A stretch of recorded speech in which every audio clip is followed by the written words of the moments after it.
I'm Ari Goldstein, Senior Public Programs Producer at the Museum of Jewish Heritage, a living memorial to the Holocaust. And it's a real pleasure to welcome you to today's program with the amazing Elly Gotz, who will share his story with us today. Elly is an electrical engineer, a businessman, pilot, and an author, and a Holocaust survivor with an extraordinary story. He was born in Lithuania. He spent his teenage years in a Nazi ghetto there, and later in a concentration camp, Dachau, where he was liberated in 1945 by the American Army. After the war, Elly made his way from Germany through Norway, Zimbabwe, and South Africa, eventually to Canada in 1964, where he lives today. We'll hear Elly's story shortly, but you can order his book, Flights of Spirit, at the link that'll be in the Zoom chat in just a moment. We thank Janice Siegel for bringing Elly to our attention, and all of our audience members from around the world for joining us today. Elly is going to speak for about an hour, and then we'll open it up to audience questions. So if you have questions at any time during his presentation, please feel free to share them in the Zoom Q&A box, and we'll get to as many as we can. Elly, thank you so much for being with us. Feel free to get started. Thank you very much. Thank you, Ari. Wonderful to be here with you, my new friends, my friends and my new friends. I'm going to talk today about the Holocaust, but not in broad terms, my experience in the Holocaust, my life. I was there. We are all locked up now in apartments, in houses. We are afraid to go out because of COVID. I've been locked up worse. 3 years after the war started for me in 1941, we were still locked up in a ghetto. And in the ghetto, out of 30,000 Jews starting in 1941, there were only about 8,000 of us left. The rest were killed. And now the Russian army was coming close. What will happen to us in that switchover when the Germans will be driven out and the Russian army will come in? We were very afraid. And the Nazis announced, when I say Nazi, I mean the National Socialist Party of Germany, Hitler's party. And the Nazis announced, we are liquidating the ghetto. Liquidation for us meant one thing, they are going to kill us. But they said, we are taking you guys somewhere else to work. We did not believe them. We were sure they were going to kill us on the 9th fort, up on the hill, very close to the ghetto. Our family had a meeting. We decided we are not going where they want to take us. We are going to hide. And if they find us, we will commit suicide. We are not going to be shot up on the hill. Our whole family, we went down to look for a hiding place. We lived in a big wooden house, a 2-story house. We had one small room, my parents and I. I was an only child. And we went down into the basement to look for hiding places, and we found that the cement foundation had storage rooms.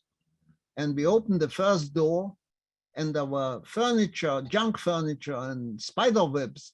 We cleaned it all out. We put the furniture in another room across the passage. We brought in water and food to last us for about 2 weeks. Then we dragged the heavy cupboard in front of the door to not make it not obvious that there was a door there.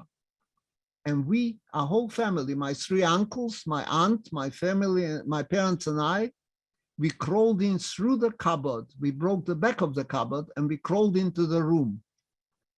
And as soon as we got inside, everyone turned to my mother. Sonia, are you ready? Ready to commit suicide.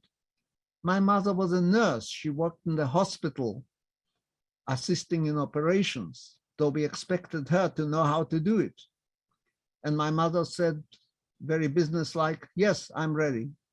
She laid out a tray with a white cloth, very clean, and on it she had a number of syringes lying there, filled with a drug.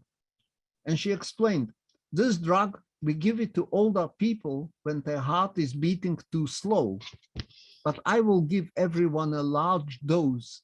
It will make the heart race and stop, create a heart attack. Are you sure it'll work? We asked her. I'm sure. I confirmed with the surgeon. A large dose would give a heart attack. I was 16-year-old. I was sitting there on the hard chair, watching my mother prepare. I've seen her do it before. She picks a bit of cotton wool and puts it on every syringe, and she has a bottle of alcohol on the side. And I'm thinking, Mother, I said, this is the last injection. We are not afraid dying of an infection, you know. We are going to have a heart attack. Forget about the cotton wool and the alcohol. You won't have time. Everybody laughed, except my mother. She said, I've been doing it like that all my life. But she took away the cotton wool and the alcohol. And I was sitting there wondering, what's it like to die of a heart attack? Doesn't the brain go on when the heart stops? Must be painful. I decided I'm going first. First of all, I'm an only child. I always come first.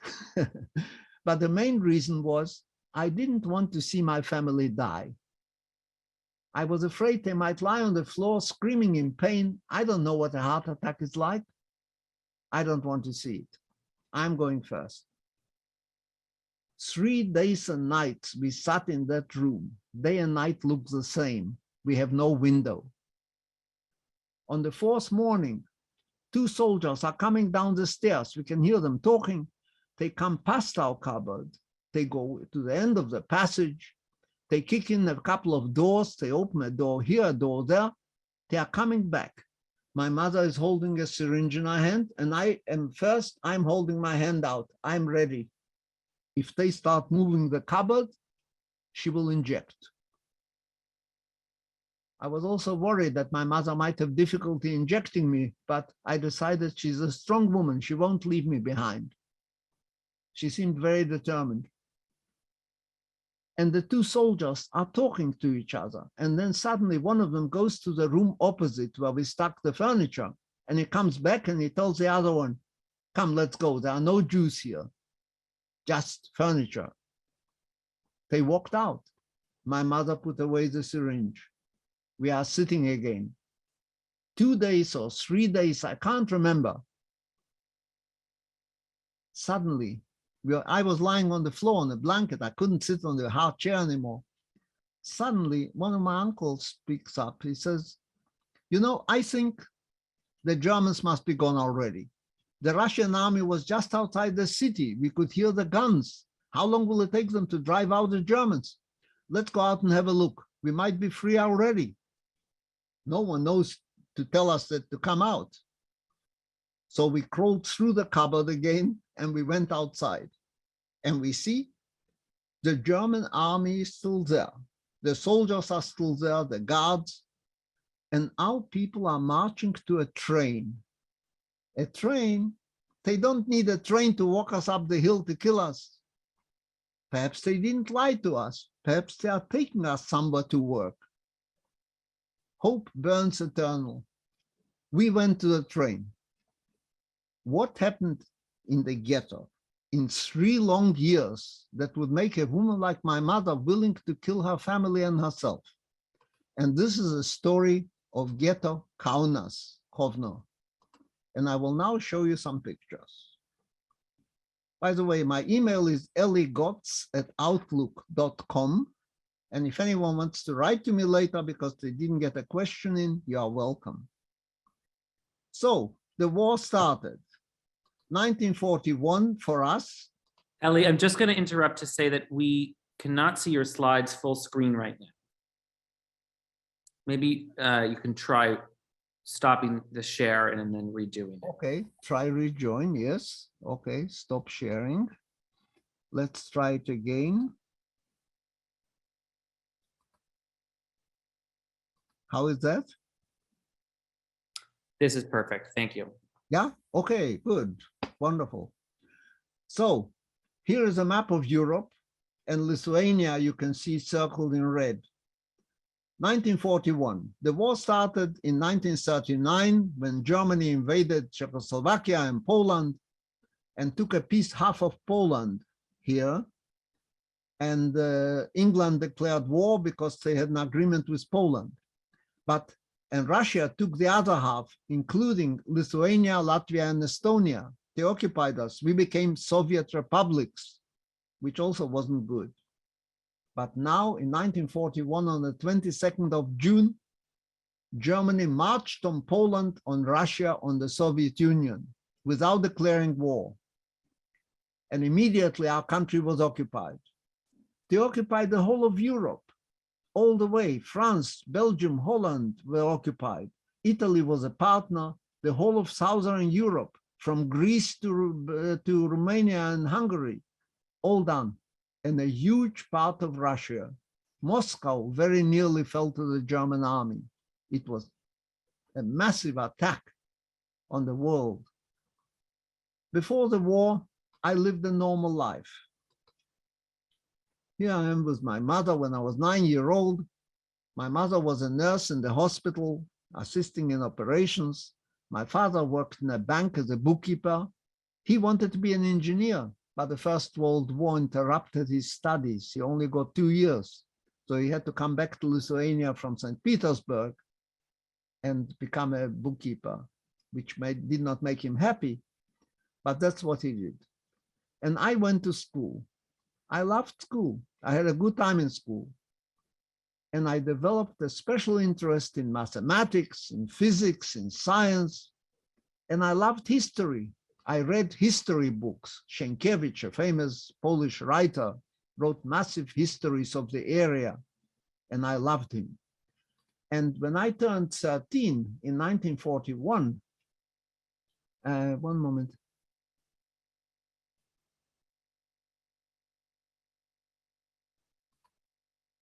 When I turned 13, I graduated from grade 6, and I was ready to go to high school. For us, high school was grade 7 to 12. And I got this uniform. I was very proud with my uniform. I was looking forward to going to high school. At that time, I had a hobby. I was building model aeroplanes from balsa wood all the time.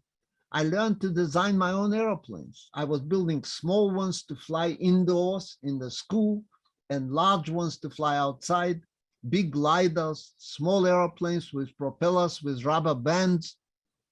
I learned it all. And I had a dream.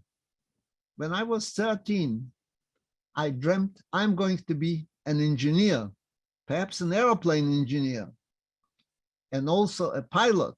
I want to fly a plane one day. That was my dream.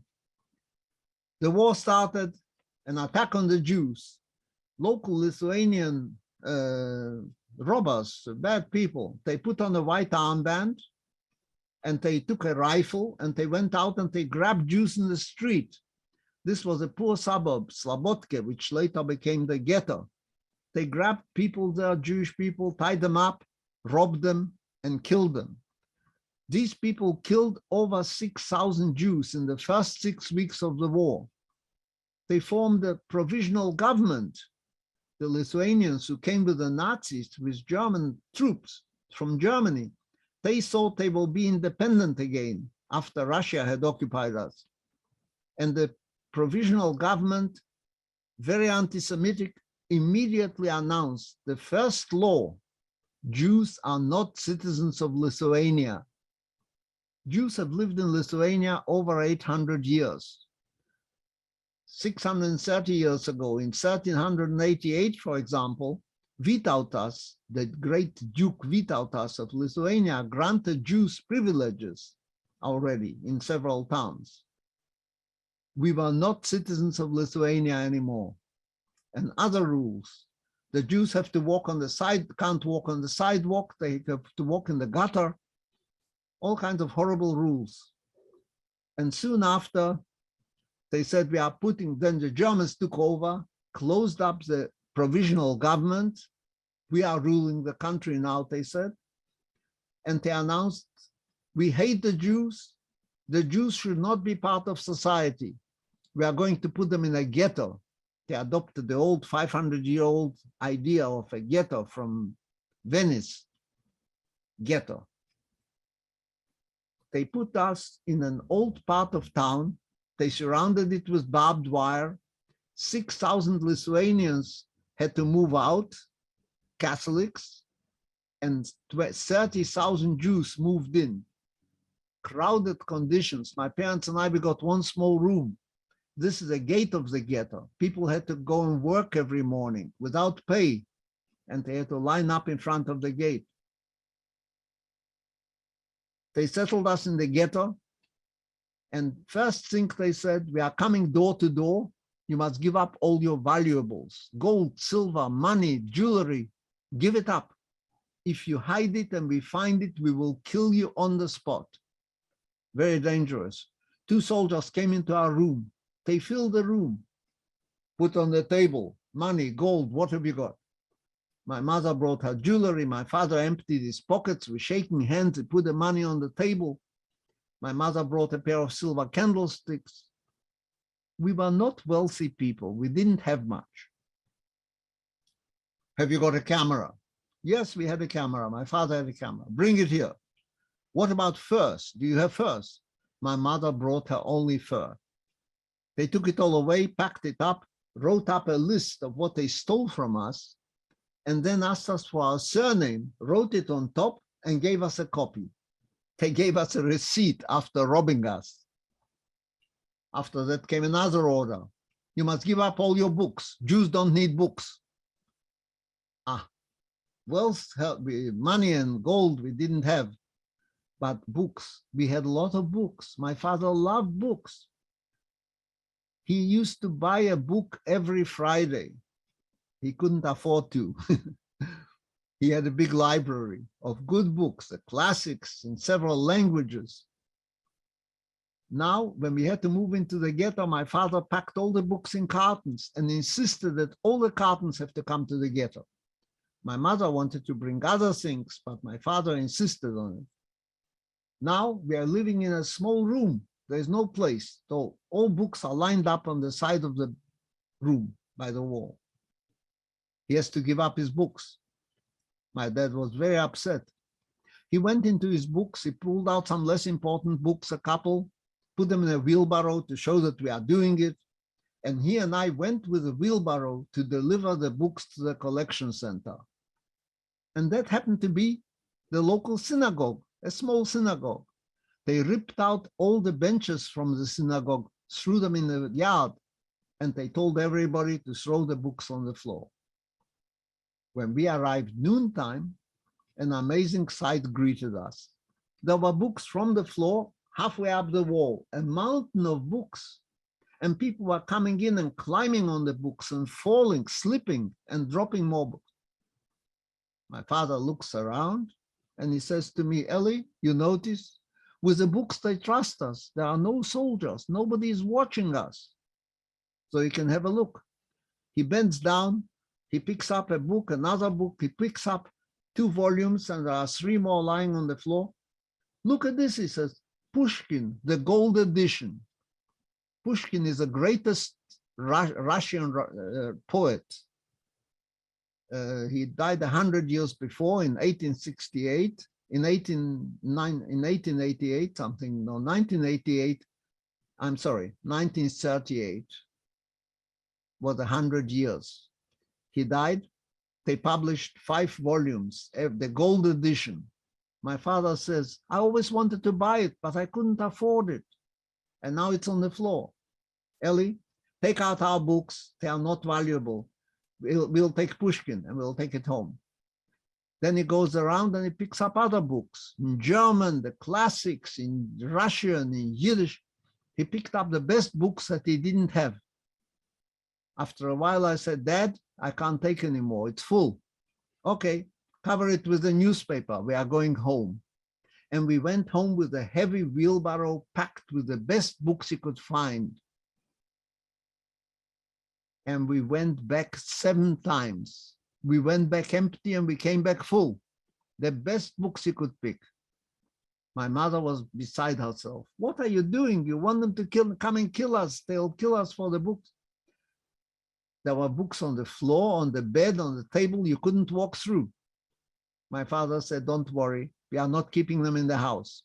He told me, Elly, climbed the ladder in the shed and put all the books on the ceiling there. Outside the house was a garden shed, a big one, and on the rafters there were boards. Put them on top. If anybody finds them, it's not ours. We don't know who put them there. And that's what I did. I put all the books up there. Then I made bookshelves. I took bricks and boards and I made bookshelves. And I sorted out my library. And I had the Library of Europe in front of me. In the meantime, an order came. All Jews in the ghetto from the age of 15 to the age of 65, women 55, have to come to work. They have to come in front of the ghetto gate here. These are the old houses in the ghetto, wood houses. We lived downtown. We lived in nice houses, but this was old. They said, come here and we will tell you where to work. We need 200 people to come and dig trenches for a road. 200 people walked out. A number of soldiers surrounded them, took them to work and brought them back at night. We need 50 people to clean the hospital floors. 50 people went out. We are not paying you. You are lucky you are getting food, they said. I didn't have to go. I was 13. So I started reading. I knew the Yiddish literature and the Lithuanian literature very well by then, by 13. But I didn't know the Russian and the German literature. And there was my chance. I taught myself to read Russian very quickly. Well, it's a different alphabet. And I started to read. I learned Pushkin by heart. I still remember poems now, beautiful poetry. I read Tolstoy, Anna Karenina, War and Peace, the famous, the classics. I read Dostoevsky with great difficulty. I read the German literature, Goethe, Schiller, Heine, the poetry, the poets. That was my education. I never went to high school. I never got to use my uniform. The ghetto life in the ghetto settled down. People went to work, they were tired, they got some food. We got used to living in the ghetto. August, September, October 1941, we settled down. 30,000 Jews, crowded conditions. Suddenly, an announcement. Tomorrow, nobody goes to work. End of October. Everybody gather in the big open field. Leave the doors open. If we find anyone in the house, they will be shot on the spot. 30,000 Jews came out, a big crowd, and out comes a soldier, an officer of the SS, the worst, Schutzstaffel, Hitler's volunteer army. Comes out, climbs on a carton, on a box, and he says, everybody walk past me in families. This family go to the right, back to the ghetto. This family go to the left, stand by the fence. By the fence, there are soldiers standing there, though they can't run away. Left, right, the whole day till 6 o'clock in the evening. At the end of the day, 10,000 people are standing by the fence, 20,000, including my family, back in the ghetto. And the following morning, those 10,000 people marched away up the hill, away from the ghetto, towards the 9th Fort. The 9th Fort is a military compound. Soldiers used to practice shooting and marching. 10,000 men, women, and children were murdered in one day on the 29th of October, 1941. They were killed, they were shot with machine guns, and their bodies were thrown in long trenches that were dug before. We found out what happened there. Who was the man who sorted us, the man who was in charge of the whole operation? We know him well in Canada, because that Helmut Raucher is a war criminal. He killed civilians. He arrived in Canada in 1950. He got citizenship. He lived a good life here. He bought a motel in a town. Later he moved to Toronto. Nobody knew who he was. The Germans sent out lists with people to everybody, to America, to Canada, to the world. Find these people, send them back to us. They are murderers. We want to throw them in court. Canada didn't do much. And this man lived quietly. Finally, he sold his motel and he came to live in Toronto, where I live, and he was not far from my house. He bought a house. But in 1982, they found him. Our Royal Mounted Police found him. They put him in court, and the judge said, this man is charged with 11,584 murders. He should be tried here. He's a Canadian citizen. But we don't know anything about him. Send him to Germany. They sent him to Germany. He died 8 months later in the hospital of cancer. Nothing happened to him. And how do we know? How do we know that 10,000 people were killed on the 29th of October?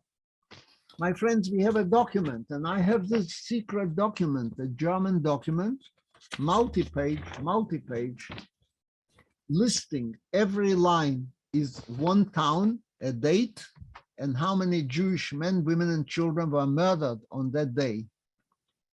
Altogether, between July and December 1941, long before Auschwitz and the gas chambers started, our people were already dead. 92 executions across Lithuania, total number killed 137,346. And here's an excerpt, 29th of October, in Kaunas, my city, on the 9th fort, 2,007 Jewish men, 2,900 women, and 4,200 children, total 9,200. They made an arithmetical error, it should be 9,300. Removal from the ghetto of surplus Jews. They had too many of us, so they had to kill us. My friends, you must not believe Holocaust deniers. They say even now, while we are still alive, our witnesses, they say it didn't happen. They didn't kill 6 million. The Holocaust is a lie. Please believe the witnesses. When you hear a witness, you become a witness. There was resistance in the ghetto. People started to resist the Germans, but not in the ghetto. In ghetto, we didn't do anything because that was very dangerous. The Nazis announced, if you kill one German soldier, we will kill 200 Jews. So nobody did anything there. But our young people collected themselves and they went out into the forest and they started to fight as partisans. Here's my friend, Sarah Ginaite. She was 4 years older than I. She was 17 when the war started, just finished high school. And she went off to the forest and she fought for 2 or 3 years. From 1941, 42, she went into 1944, 2 years as a partisan. They blew up trains. They fought the Germans tooth and nail. We are very proud of them. After the war, she came back to Canada here as a professor of economics, and she taught at university here. She's my good friend. She died recently. I will also tell you a short story about my little cousin. She was born before the war. She lived in the ghetto and 2.5-year-old, and I was looking after her and I used to feed her and put her to bed. She became my baby. I loved her. And one day her father said, they are going to kill us. They killed 10,000, they will kill us. I must get my child out of the ghetto. I want her to live. So he wrote to his friend, a Catholic in the city, would you take my child if I can get her out? And an answer comes from this lady, his wife. She says, I don't know where my husband is. The Russians arrested him before the Germans came, but I have no children. I'll take your girl. Where can I meet you? Uncle told her where he works every day downtown in a factory. Come in the backyard, 12 o'clock, I'll talk to you. He offered her money. My uncle had gold. He didn't give up his gold. He offered her gold coins. She wouldn't take a cent. No, I will not take anything from you, only the child. Arrangements were made. One morning, my mother gave the child a big injection, knocked her out. They put her in a knapsack. Uncle put it on his shoulders and he went out to work with 25 men and 2 soldiers. They used to stop under a bunch of trees to have a rest. He left his knapsack with his daughter under a tree and he walked off to work. He looked back and he saw a man came and grabbed the bag. And we got a message. The goods have arrived. My little cousin was safe. This brave young woman and her mother, those 2 women lived downtown in an apartment. They took her in, they kept her 4 months indoors. She forgot how to speak Yiddish. She spoke Lithuanian. This became her mother and this was her grandmother. And that was how she survived the war. One other thing in the ghetto, they established a school, a trade school for kids from 12 to 15 like me. And I joined the school. They got permission from the Germans, a trade school they could have, a regular school, no. I learned metalwork, tool making, locksmithing. I became a locksmith. I learned how to fix locks, fix doors, put in locks in doors, building locks, how to open safes. I learned all the locksmith trade. I learned metalwork, how to work on metal, polishing, drilling, lathe. I worked on metal. And after 2 years, when I was 15, I graduated. I was a good student. They offered me to be a teacher, and I started to teach kids like me.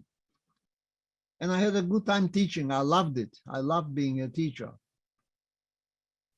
Now, here in Canada, many years later, we traveled, my wife and I, to Washington, D.C.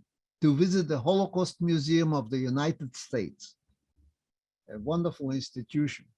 And on the 2nd floor, there were different screens showing pictures from Europe. And I picked the one from Lithuania, Kaunas ghetto. And I told my wife, I see, that was a building where the Ältestenrat was, the people who run the ghetto, the Jewish part. And this is, I said, oh, that's a building where my school was. And the next picture, I said, that's a student of mine. I remember him.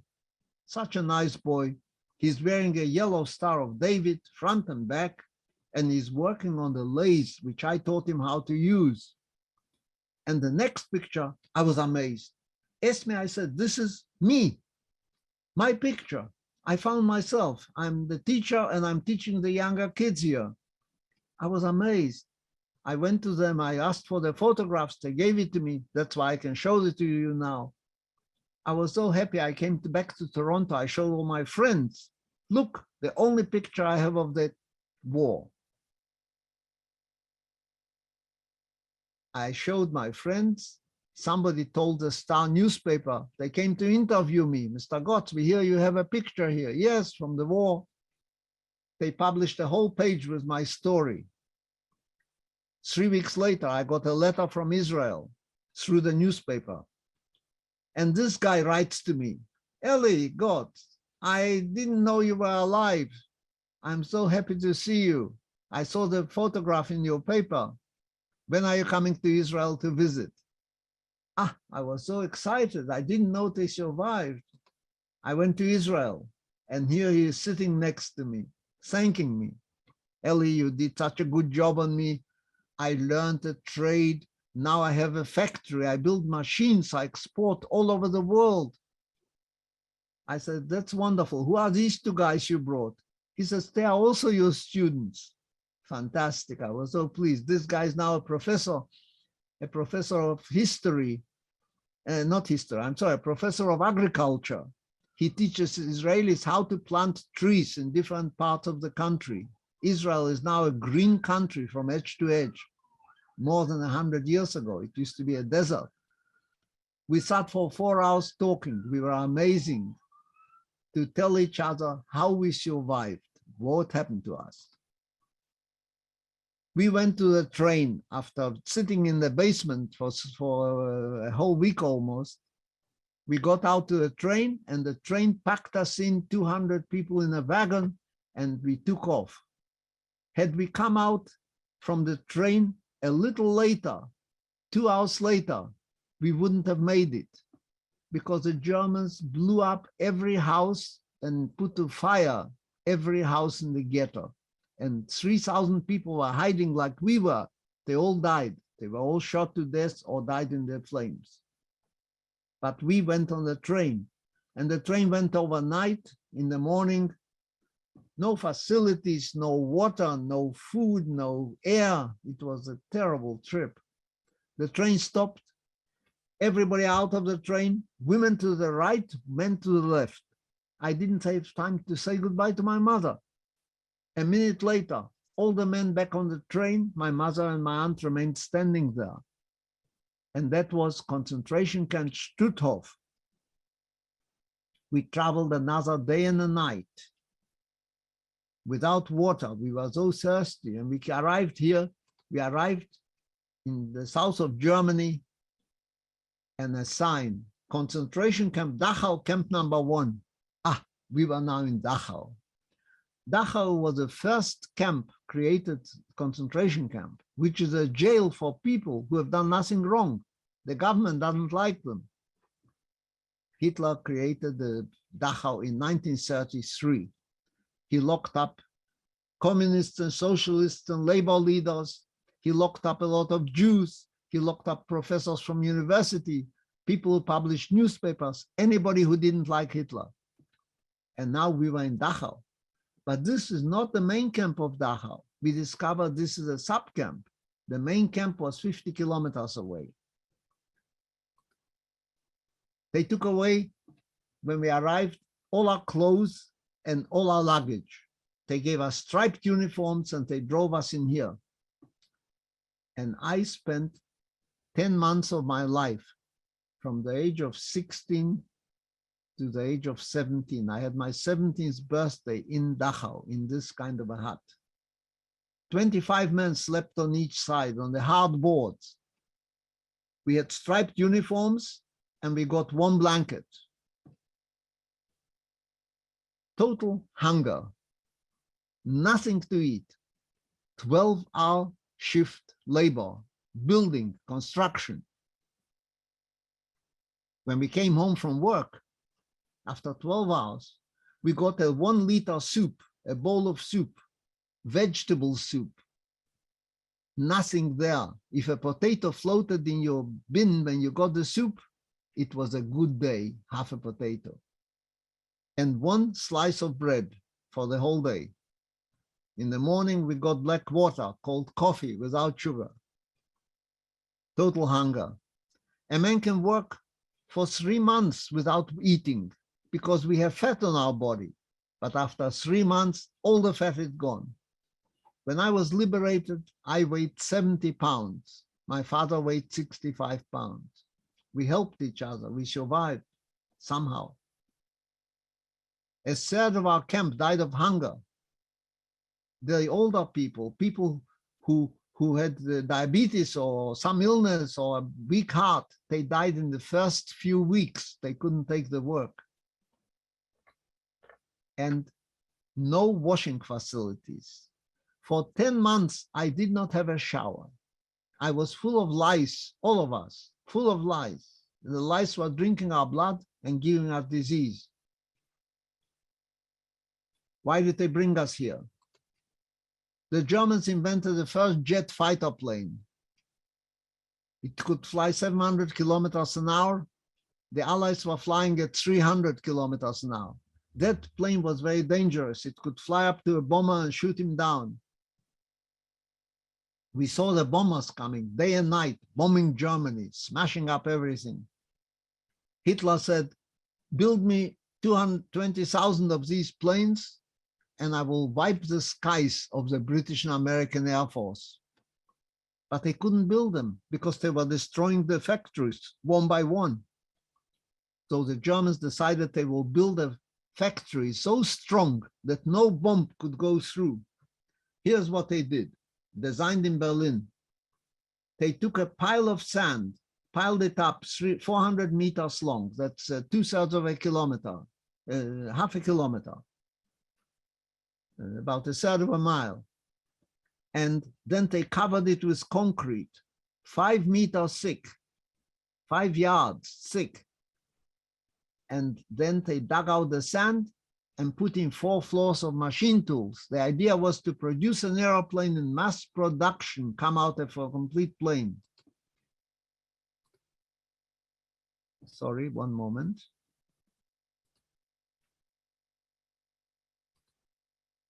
Here's a picture, a soldier. Here's a prisoner.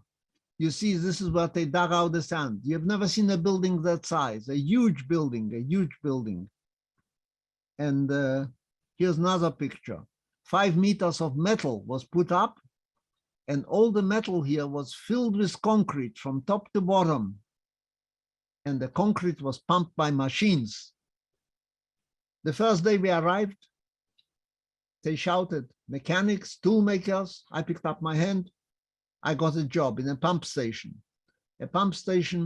with 4 pumps, and there were 3 such stations, 12 pumps were pumping cement day and night, Saturday and Sunday, non-stop.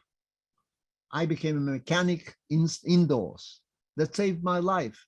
I got my father to work inside, so he shouldn't have to work outside. People standing here on the boards, a pipe was hanging down and pumping cement, and they had to move it around. The wind used to blow the pipe and the prisoner off the board.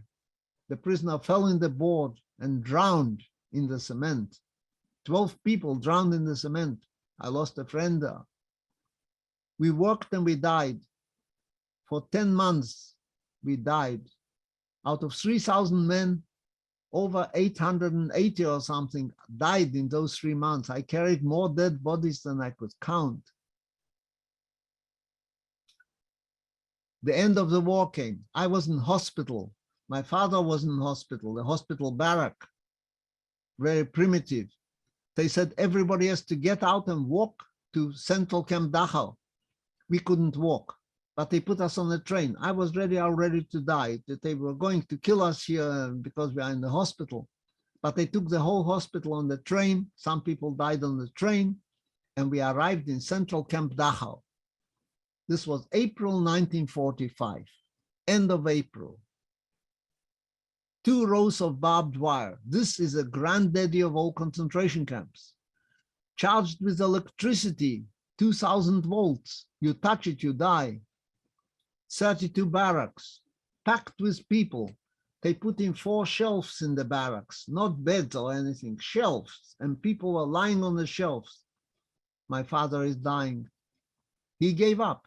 I could see in his eyes, he wants to die, he's finished. He's very pain in his legs, he can't walk, he can't talk. He's out. And I beg him, Father, please don't die.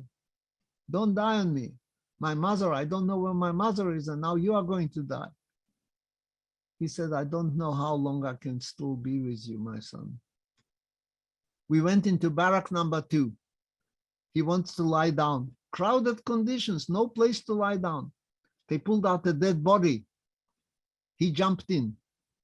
And I was thinking, I may find him dead tomorrow morning. I fell on the floor. I slept. I was dead. In the morning, my father is still alive, talking to me. Noontime, they bring the soup. He can't get up. You have to stand in line. I go in line with his dish and mine. I came back with 2 dishes of soup and 2 slices of bread. My father grabs the soup. And people are shouting, the Americans are here, we are free. I said, Father, we made it. They promised to kill us before the war was over, but we survived. Oh, he said, that's good. Have you got the bread? I was still holding this piece of bread. That was my moment of liberation. Have you got the bread? They put out, people came out to greet the Americans, those who could stand. Many people were lying in the barrack, give them up. They didn't even ask for food. They were dying. Thousands of people died. There were 64,000 people, they say, in the camp. Thousands were dying every day still. After a couple of days, they took us out. They took us to a hospital, St. Attilian. It was in a monastery. 6 months I stayed in hospital, 6 months. From 70 pounds, I went to 110. 3 months after liberation, we discovered that my mother and my aunt was alive in another camp, in another hospital. We went and we got them. My 3 uncles survived with us. We all helped each other. I haven't got time to tell you all the stories of how I made some wood, how I risked my life to get potatoes. Haven't got time. 3 months after we found my mother, and my aunt went back to Lithuania secretly over 3 borders. She went illegally, and she came back with my cousin, her little girl. Here is my little girl. I was so happy to see her. She had no idea who I was and why I was kissing her, and she spoke only Lithuanian. We recovered our little child. A miracle. Our whole family survived. My 3 uncles, my aunt, my cousin, and my parents and I. An amazing story. Here's my cousin and me. She's 75, I'm 88. She came to visit me in Canada. She lives in Norway. Fantastic. I have 3 children. I have 6 grandchildren. She has a special place in my heart, my dear cousin. We stayed in Germany.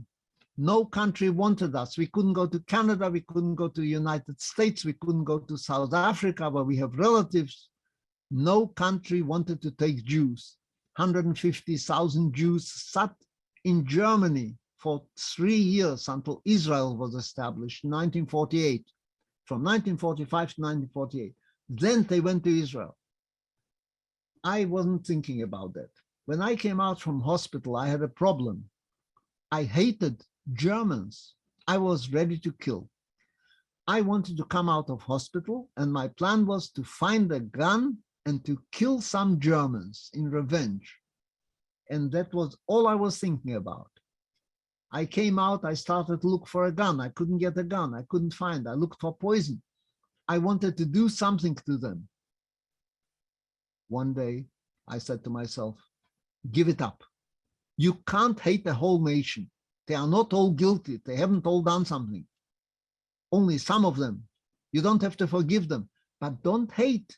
Don't hate a whole nation. Give it up. I started to push my head sideways every time. I gave up hate. And when I gave up hate, I started living for the first time. My friends, you've got to understand. To hate is like taking poison and hoping that the other would die. You know who said it? Buddha, the founder of Buddhism, 2,700 years ago. It's right. I was poisoned. And when I gave up hate, I remembered. I want to be an engineer, and I haven't got high school. So I hid the books. I started to study mathematics, physics, science, chemistry. I worked very hard. I took a course in electronic repairs, ORT, or ORT, Organization for Rehabilitation Through Training, is a Jewish worldwide organization. They established schools for us again. I went to school. I learned how to fix radios. And after 2 years of study, I was ready to go to university. I thought I know enough. So I went to the university in Munich, and I presented myself for a special exam for people like us who didn't have papers. 5 professors sat, asked me questions. Within an hour, they knew what I know and what I don't know. They accepted me at university. I was so happy. I went to my mother. I said, Mother, I'm going to university now. They've accepted. You are not going. Why not? Because we want to get out of Germany, she said. We hate to be here, the bloody earth. I said, I know we want to get out, but we can't. No country wants us. What can we do? She said, we are going to Norway. The only countries that said they'll take 900 Jews because they lost 900 Jews to Auschwitz. We went to Norway. They were wonderful to us. They gave us everything. They gave us housing. They gave us bed sheets, they gave us toothbrushes, everything, and taught us Norwegian in a class. I didn't like the classroom. Adults are slow learners, I found. It takes them ages to learn a couple of words. I went on my own. I know 4 languages. I knew Yiddish, Lithuanian, Russian, and German. I can learn another language in 3 months. I did. I worked with a dictionary and a newspaper, and I used to ask every national, every Norwegian who walked by, please talk to me for 5 minutes. I need to learn your language because I want to get a job. After 3 months, I spoke Norwegian. I got a job as a radio mechanic, night school. I want to get matric in Norway. They didn't recognize my German exam. I'm working hard. My father writes to his uncle in South Africa, in Johannesburg. Uncle, send some money. My son wants to be an engineer and he has to work. He should study full time. The uncle writes back, I can't send money, not allowed. But now, if you come to Africa, I'll make sure your son can go to university. So after 1 year in Norway, we got up and we flew to Africa, not South Africa. South Africa wouldn't take Jews, no Catholics. We went to Zimbabwe. At the time, it was still called Rhodesia. It was a British colony. Now I have to learn English. I just finished Norwegian. I need English. I didn't know a word of English. So I got myself into grade 12. They didn't want to take me. He doesn't speak a word. How can he be in class? Don't worry about me. Just put me in. 9 months later, I passed all exams. I got a distinction in German. I went to university in Johannesburg and I became an engineer. Here's my mother with me in Norway, and here's my father with me in Africa. He learned English. He started to buy books. He wanted to know what happened. He bought books in all languages. He wanted to know what happened in the war. How could such a miserable thing happen in the middle of Europe? My father was a wonderful man. When he died at 84 in Toronto here in Canada, he left me 2 roomfuls of books. And I'm also a book collector. Maybe unfortunately, I love it. I went to university in Johannesburg, and 4 years later, I graduated as an engineer. I have made some very good friends there. I have friends in Johannesburg and in Cape Town still now. Perhaps one of them is listening now. I don't know. Norman Morrison, where are you? I went back to Rhodesia. I have to get a good job because my parents weren't making a living. I can't get a job as an engineer. There is no jobs for engineers. Primitive country. You can be a farmer. I don't want to be a farmer. What should I do? I decided I have to start a business myself. I had no money. I took a little store and I put up radio repairs. And I went there and I got people to bring me radios to fix them. And after a while, I had more money. I made a big store, bicycle shop and radio, and I put my parents to sell. I didn't like it. I didn't enjoy retail. So I started another business, sound recording studio. I started to record people, music, singing, and speeches. And then I started to make vinyl records. Then I had an idea and I started an advertising agency. And then I started a film company because I needed films to show.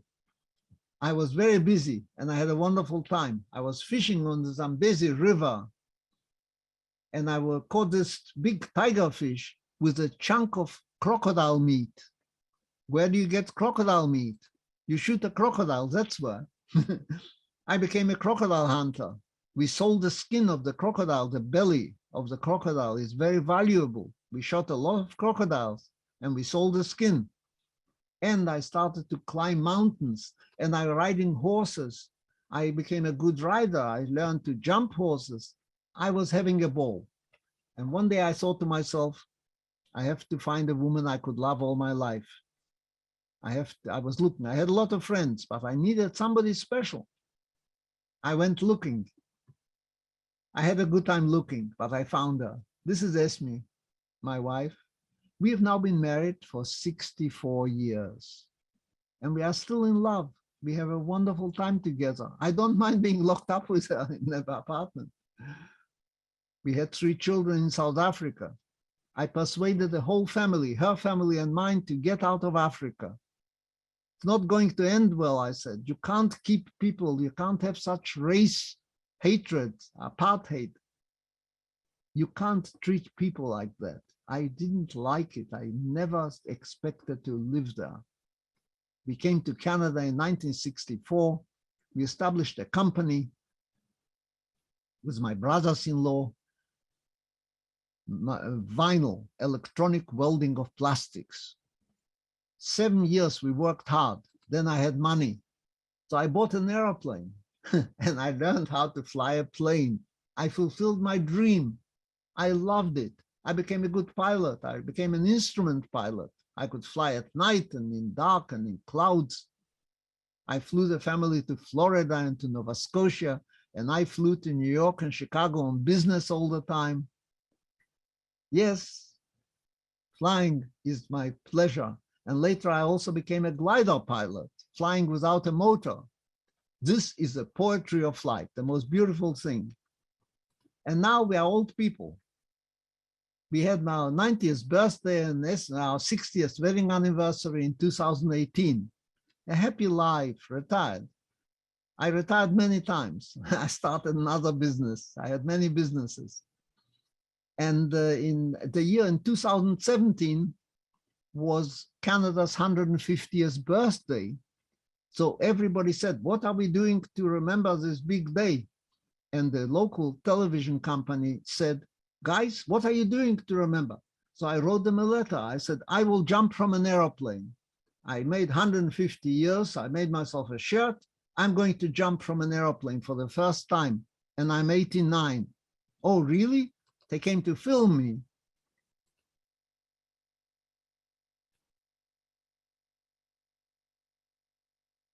This is a scary thing I want to tell you. And then it opens and it's fantastic.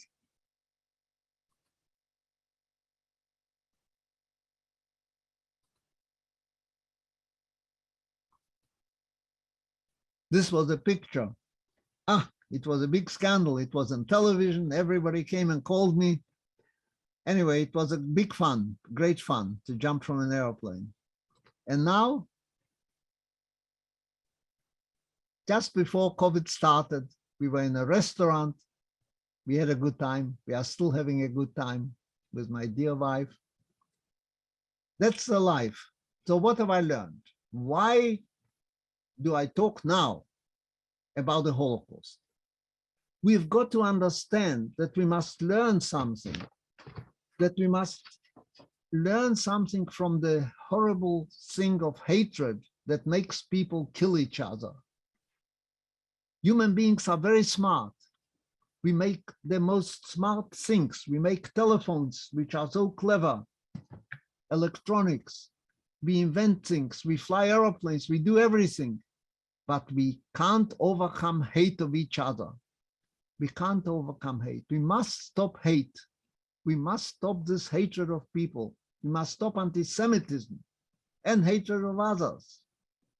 It seems human beings have a problem when they see someone who is different to themselves. I say, don't do that. Forget it.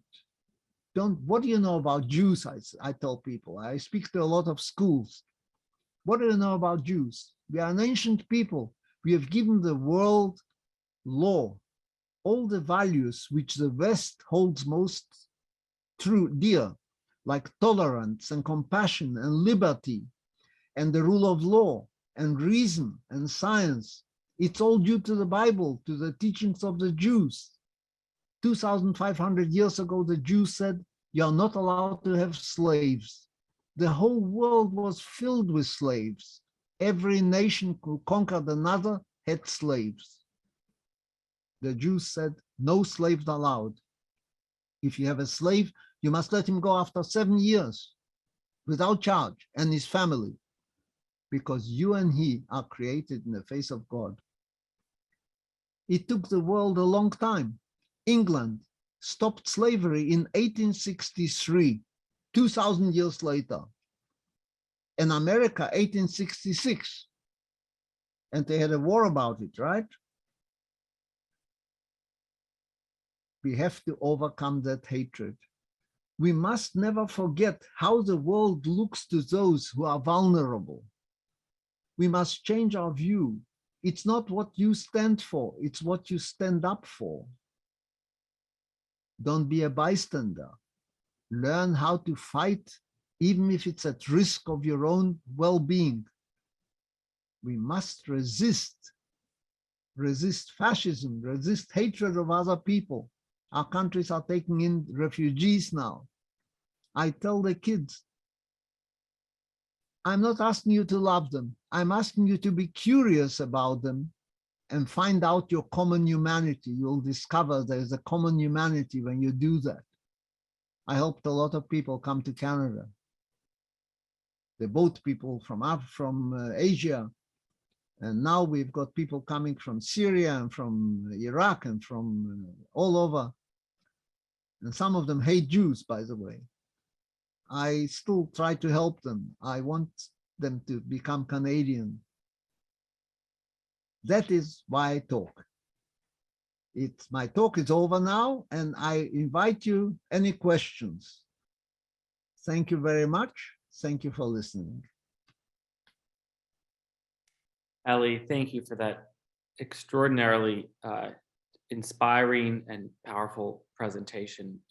Beautifully told and very affecting. We're glad to take questions from anyone in the audience, so please share them in the Zoom Q&A box. Elly, there's a very specific question here from Arlene, who asks which subcamp of Dachau you were in. Her father is in the Kaufering subcamp. Yeah, we were in camp number 1, Kaufering. Kaufering was the nearest town. And there were all kinds of things going on, by the way. I wish I had more time to tell you about, for example, a musical concert that we had, or one guy who wanted to see operations, and I worked in a hospital and I assisted. I mean, there happened the whole thing in that small camp of 3,000 men who were constantly being replaced as we died. Thank you for answering that, Elly. Someone else is asking if you can tell us a little bit about your kids and grandkids. Are they in Canada? Yeah, they're in Canada, and one of them is now in New York studying for dentistry and so on, for what's it called, dental specialty repair. But the others are in Canada, and we have a good time, grandchildren. It's wonderful. Oh, thank you, Elly. Another member of the audience is asking if you ever returned to Lithuania and what that was like. Yes, I went back to Lithuania. I took my whole family. I wanted them to see my country. I took them there. I took them to the 9th fort where all the people were killed, where I showed my little cousin. I invited her from Norway to come with us also. And I showed her that is where your grandparents died, because her grandparents were shot there together with her aunt and uncle.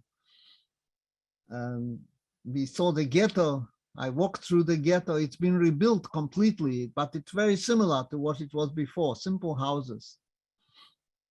I had a journalist who came up to me, a Lithuanian journalist, and he said, "So, Mr. Gore, I hear that you are from Canada. What do you think?" I told him I am a ghetto survivor here. And I saw it. He says, "Oh, what do you think of Lithuania?" I said, "I'm very happy to see that you are free from the Russians and that you're making good economic progress. On the other hand, I also think of the time when some of your white armbanders killed us." He said, "Thank you very much," and he walked away. He didn't want to hear anymore. You said when you just began to tell that story that you wanted to show your family your country. Did it still feel like your country, even after all you had gone through there? No, I don't feel like my country at all. I'm a Canadian. I don't feel at all my country. I had no feeling for it. I'm just, well, I have a kind of remembrance of it. I've forgotten Lithuanian. I still remember Lithuanian poetry. Mm. And I speak to a Lithuanian group in America soon. They've asked me to talk, but it's not my country. And when on your trip returning to Lithuania, did you also go back to Dachau, or was that too painful to visit? To Dachau, I go back every year, every 5 years. I'm sorry, every 5 years. They invite me and my wife, we travel, they send us tickets and they put us up in hotel and we have meetings there. And I go to that building that I've built. I insisted, take me there. They didn't want to let me go. And they said, this is now an Air Force base. You can't go there. I said, I built it, you take me. They sent an officer, a high officer, and he came and he picked me up and he took me there. He said, I'm an engineer. I said, I'm also an engineer. Oh, wonderful. So we are pals. And he takes me there and I said to him, do me a favor, can I touch the wall from inside? He said, why do you want to touch the wall? I said, because my friend is buried in the concrete. And he told me, he says, 12 people are buried in the concrete. I said, how do you know that? I was surprised. He said, I've studied the history of this building. I've read the diary of the chief engineer, and he told me 12 people are there. 5 years later, I come back. He takes the whole group of people, takes them in the building, shows them this immense building. The Americans used to keep rockets, atomic rockets at one time.